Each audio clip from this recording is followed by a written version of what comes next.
So I've got quite a few questions here regarding the sunsetting of the administrative rules that's coming in July. So I'm just going to throw it out there and let you guys start talking.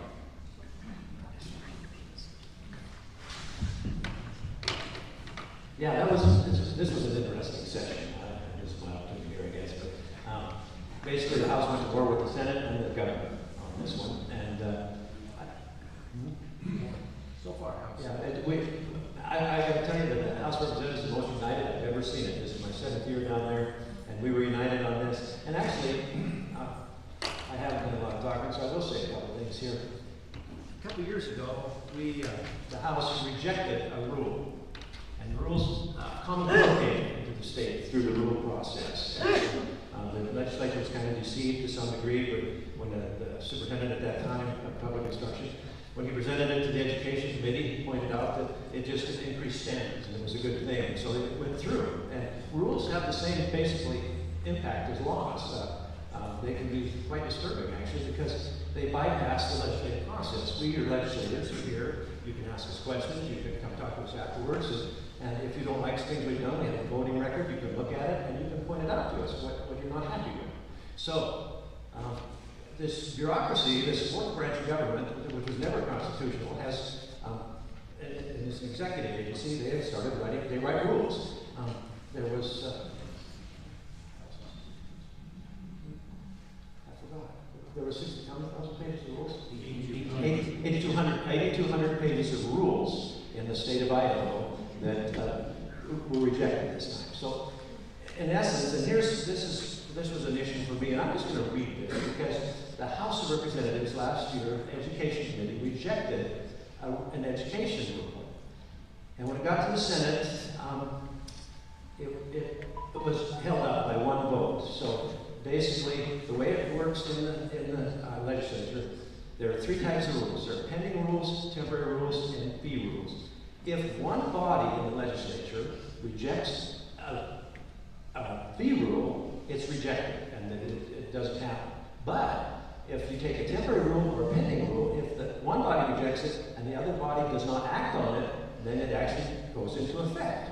So this came through, and the House Education Committee rejected this last year. I'm going to read this because I think it's important, and it points to some things that we need to look at. And this is a science standard for education. Don't ask me why the House of Representatives Education Committee is setting curriculum, but this is this was a standard for teachers.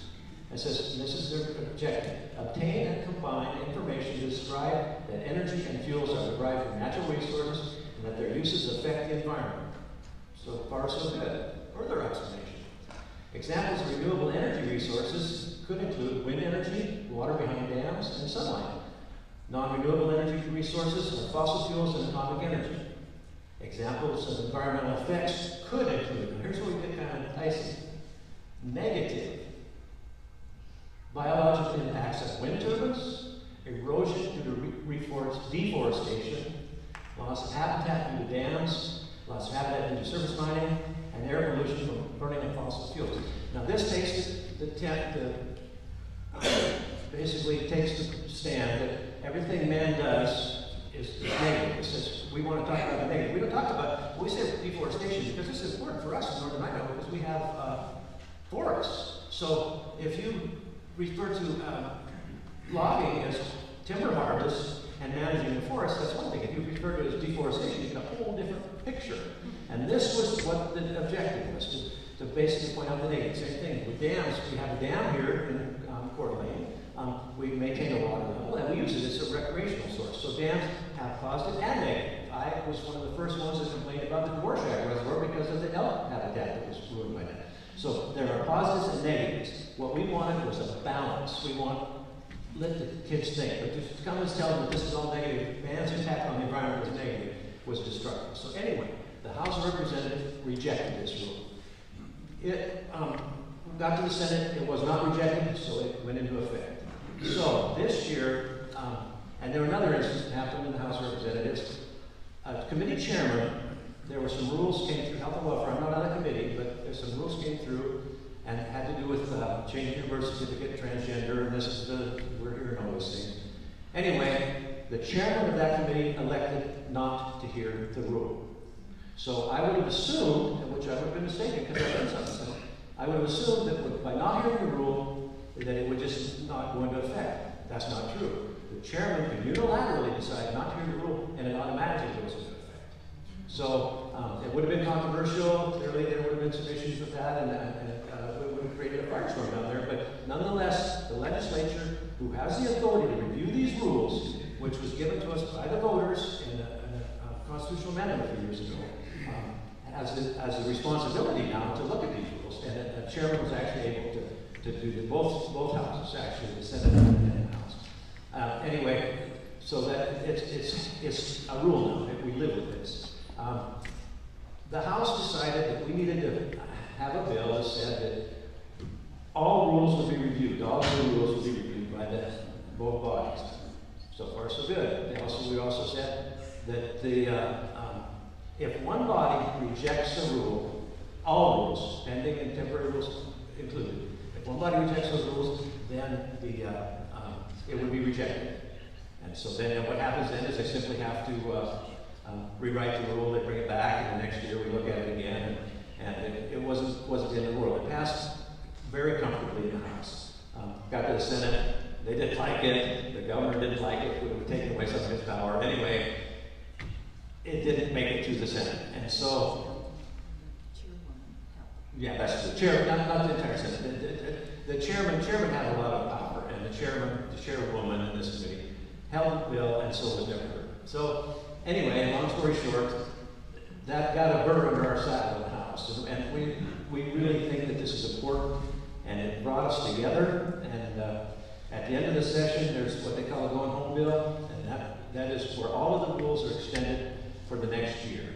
And it's been just considered as a going home bill. There's some constitutional issues with that because it actually comes as a bill, and a bill can be vetoed by the governor. Well, the governor shouldn't even have any say on this because these are executive agency rules, and he shouldn't even be involved. And so the lawyers are figuring all this out now. But nonetheless, at the end of the day, we thought, well, we've had it. We're not going to do this, and so we rejected it. So all 8,200 pages of rules are now they have to be reviewed. I think it's probably one of the better things that I've seen happen when I've been down here. I'm pretty excited about this, frankly.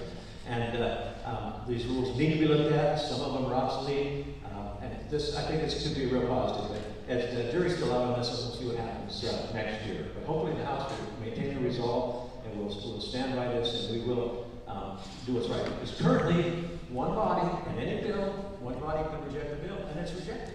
Why not a rule? And that was all we asked for. But there were issues there. And again, nothing like a good war to unite people.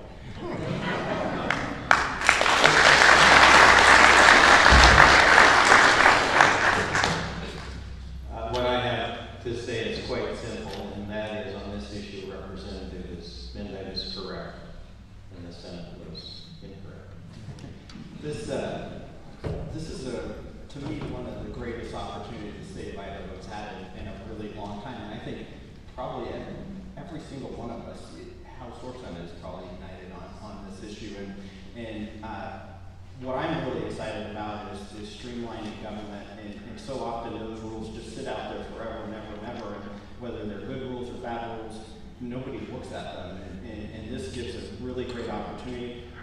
Our new governor coming in made it a cornerstone of his first speech was that we were going to look at regulations and try to reduce regulations, and I think this is a great opportunity for him and his officials. One of the things that really heartens me, and this is a little bit of insider baseball, but the division that's responsible now for reviewing all these rules is led by an individual named Addis. And for all of us, I think that work with him up here, we are really excited that he's on the job for that because he has done an amazing job over the last few years in looking at government in a way to how do we streamline things, and he is the perfect person for leading this effort.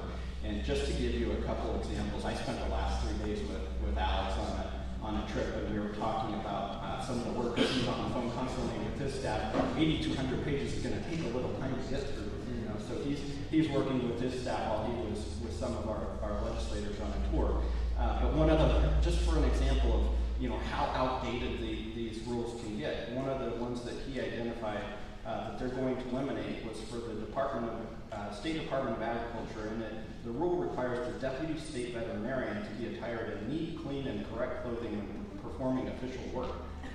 That's essentially state law, that the assistant state veterinarian has to show up in correct, neat and proper attire. Another one that I don't have the exact reference, but he was mentioning it to me was in the state of Idaho right now, there currently is a rule that if you grow marijuana plants, you're required to go down to the Department of Agriculture and report how many plants you have to pay a tax. But the Department of Agriculture is then, well, I shouldn't say dictated, but told that they're not going to tell the Idaho State Police that you're growing marijuana. I think the rule was put in place in the early 1960s or 70s. Apparently, we have never received a single dollar in tax revenue from the Department of Agriculture to report that they're growing marijuana plants. So maybe that's not the best rule to have in place. So this, I think, is really, really a great opportunity for the state. And the thing that's great to me is, we're only going to eliminate in this process, not grow. So certainly if we find at the end of this process maybe some of those things needed to be added back in, we can add them as necessary. But it's a great opportunity. There were articles from the Mercatus Institute, National Review, and the Wall Street Journal all proclaiming Idaho has an amazing opportunity here. And I think most people would not think that those were left-leaning reporting articles. So I think keep an eye on it, but I think there's a really great opportunity for Idaho in this situation that we find ourselves in. Just to add a little bit more detail to that, I just received an email a couple of days ago from the director of the Department of Health and Welfare saying that they have identified 196 pages of obsolete rules that they will be asking us to delete. So I also want you to know that the rules still have to come before the legislature. So that is going to be an important job that we will have, and it'll be a huge job that we will have in January, probably into February, even this year, with all of the changes. And I do commend my friend, Representative Mendive, for being so courageous as to speak negatively about the Senate while he's sitting between two. And just adding one thing, locally up here in Panhandle Health District, they were already in process, but I saw them at Rotary yesterday, and they've reduced their rules by 15% already, which locally is going to be gotta be good for all of us. I would just like to add that we have good senators in Northern Idaho.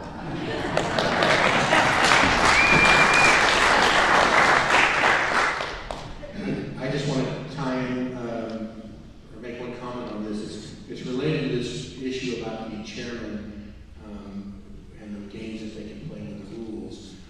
That same problem applies also to the entire legislative process. So, as an example, if any of you decided you wanted to help get a law passed, you came up with an idea, and you came and presented it to one of us, and we agreed and we worked together to get some language and get through all the hoops of the drafting process, and got that bill in front of the committee. The committee chairman can unilaterally say, don't like it, not going to have it, we're not doing this. Stick it in the drawer, and that bill is dead. So we effectively